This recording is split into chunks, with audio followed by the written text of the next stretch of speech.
Former President Donald Trump extended his considerable lead in Iowa.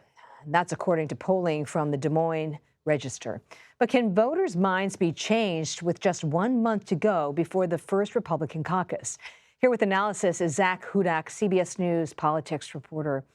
Zach, thank you. So good to have you here right at the desk. So walk us through what's going to happen in the next week and the ground game that we can expect. On Tuesday, we're going to have all of the major candidates in this race all in Iowa. There'll be Vivek Ramaswamy holding several events that day. Ron DeSantis will be there. Nikki Haley will be there. And of course, Donald Trump will be there. And all of those candidates have gone very deep in Iowa. They have put their most emphasis on that state, but they've done it in different ways. Ramaswamy holds 6 or 7 events a day, all very small events at pizza ranches or other casual restaurants, and tries to cover as much ground as possible. He projects that he's going to do a full grass league, going to every county in the state. And that's the senator in Iowa, right? Exactly. He projects he'll do that twice by the beginning of January. Meanwhile, Ron DeSantis has held bigger events and done that once, gone to every county. But Donald Trump, he is known for his rallies. But when he holds a rally in Iowa, it's a very specific kind. They call it a commit to caucus event. And they're really training caucus goers to be vehement supporters on the ground and to really be pressuring their neighbors to support Donald Trump when caucus day rolls around. So let's take that a step further.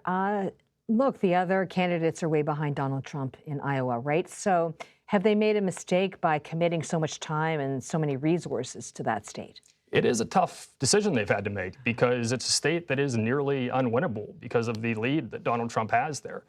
The problem with not focusing on Iowa and focusing on later states is that they all need the momentum that would come with a strong finish in Iowa to convince donors to continue donating to them and to give them enough money so they can actually be on the airwaves in these battleground states that have traditionally larger cities and more expensive media markets. So while they may end up feeling like their money's going to waste, they really need to have a strong performance just to continue their campaigns deeper into the season. It's like a springboard, basically. Yeah, exactly. Right. So the next debate is shaping up to be Nikki Haley and Ron DeSantis. What's your read on how that plays out? There is more on the line for Ron DeSantis because he has gone all in on Iowa, whereas Nikki Haley has balanced out a little more between Iowa and New Hampshire. So if Ron DeSantis doesn't finish in at least second place, second to Donald Trump in first place in New Hampshire, he has major problems on his hands. So it is a do-or-die debate for both of them, but especially for Ron DeSantis, who really needs to have a strong showing and needs to beat Nikki Haley in Iowa. And this week here in Washington, there was the formal vote on the impeachment inquiry of Joe Biden. Is that resonating with voters on both sides of the aisle?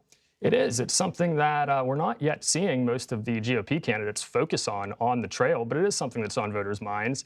And we're seeing in polls that a large majority of Americans are concerned about the charges being brought against Joe Biden here.